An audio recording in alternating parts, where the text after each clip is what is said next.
Hey guys, Joseph here at ABC Sewing Machines. In this video, what I wanted to cover are troubleshooting your home machine. Okay, your domestic sewing machine, Brother, Juki, Singer, it doesn't matter which brand, all these rules are going to apply, even in some cases for your industrial sewing machine. So it's a really good chance for you to understand the most common things that you should troubleshoot before you decide to send it into a service center or repair shop, because it could be a simple fix and, you know, more money in your pocket. Okay, so a couple of the things that we're going to be covering are your needles, threading your machine. This is probably the more common issues that I see here.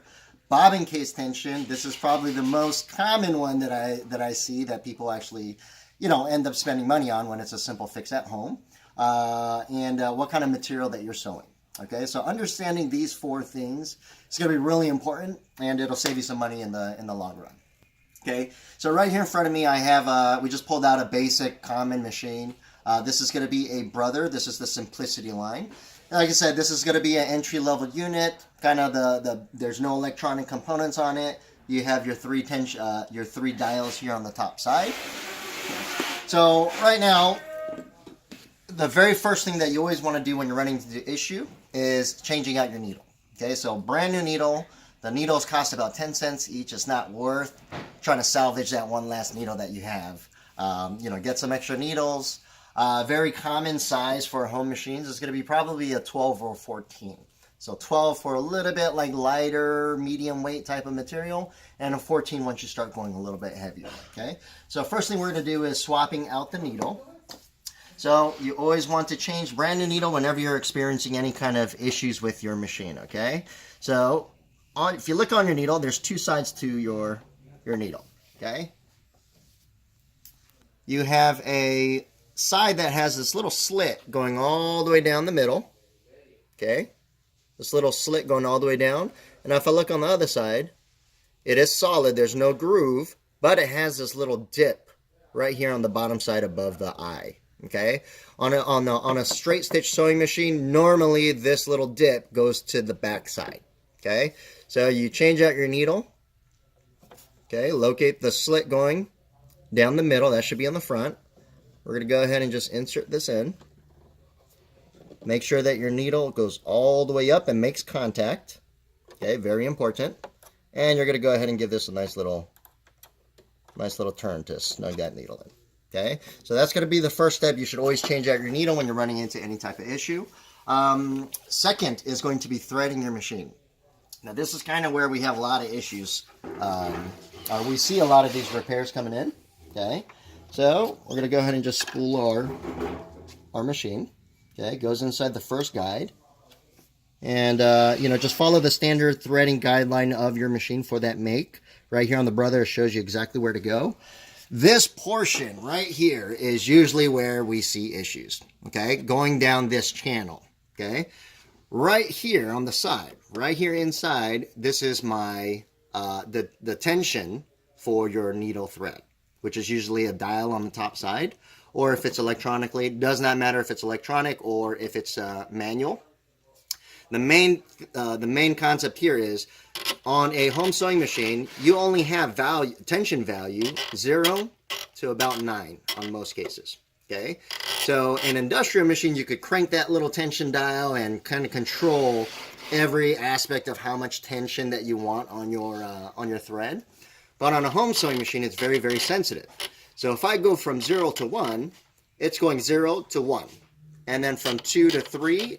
So every number is a drastic increase or decrease in tension. So usual cases, you should be at the 3. Some cases I see this all the way at 7 or 8. This is way too tight on a home machine. So this is if you're doing very, very heavyweight material with a strong enough thread able to handle that tension, that tight tension. But on average for a home sewing machine, they kind of indicate it right here. You see this little sweet spot. 3, 4, 5 is the sweet spot. This is going to be your standard tension where you want to keep it at. I want you guys to start off at about 3, because even at 3, the tension is somewhat tight. Okay.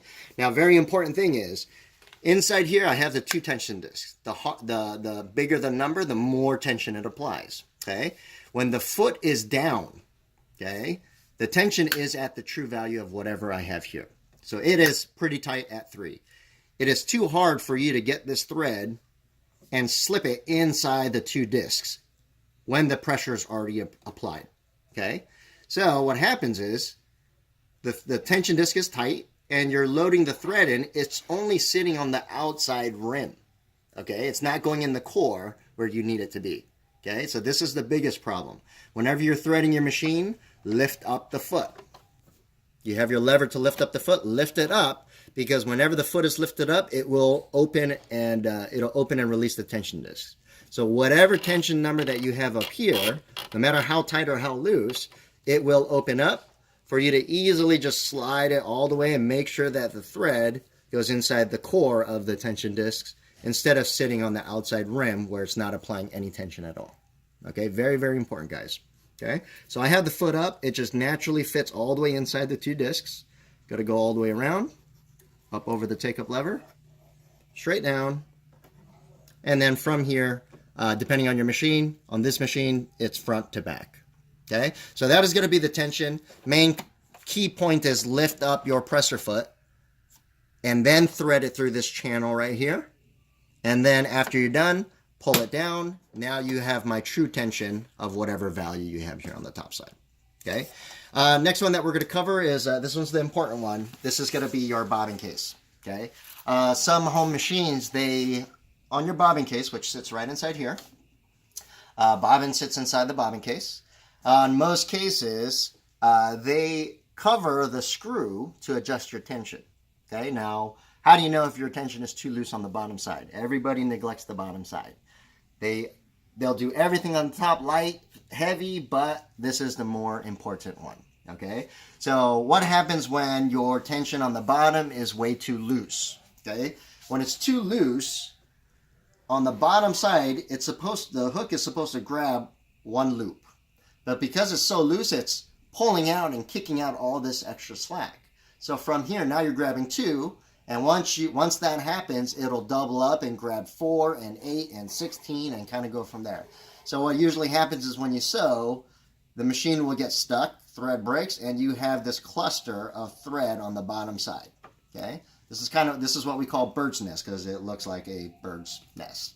Okay, this will happen 85% of the time because your bobbin case tension is too loose. Okay, now to tighten up your bobbin case tension, you're going to need a little tiny screwdriver. Okay, very narrow, thin flathead.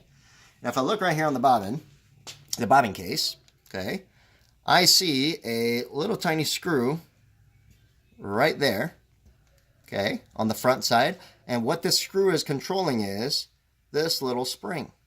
Okay, this little spring. Okay, this spring is what holds the thread and applies the pressure.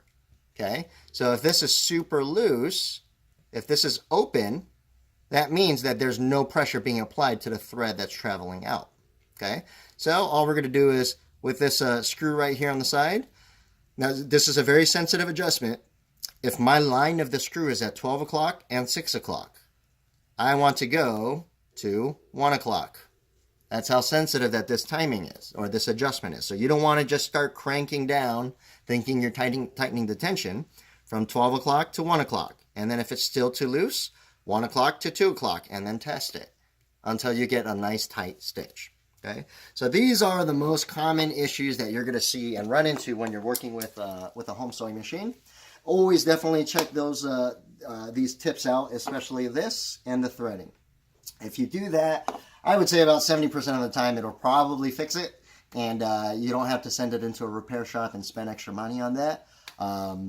Make sure you have a good arsenal of needle sizes, because so many cases I hear customers coming in, I ask them what size needle they're using, and they tell me the ones that came with the machine, which is about 4 different sizes. Okay, so a needle, each individual needle is about 10 cents, 10 to 15 cents each. It's not worth taking your machine into a shop where they're going to charge you $50, $75, even over $100 for a repair, when if you did invest in that, you know, that 16-cent needle for the correct size, it would take care of the problems.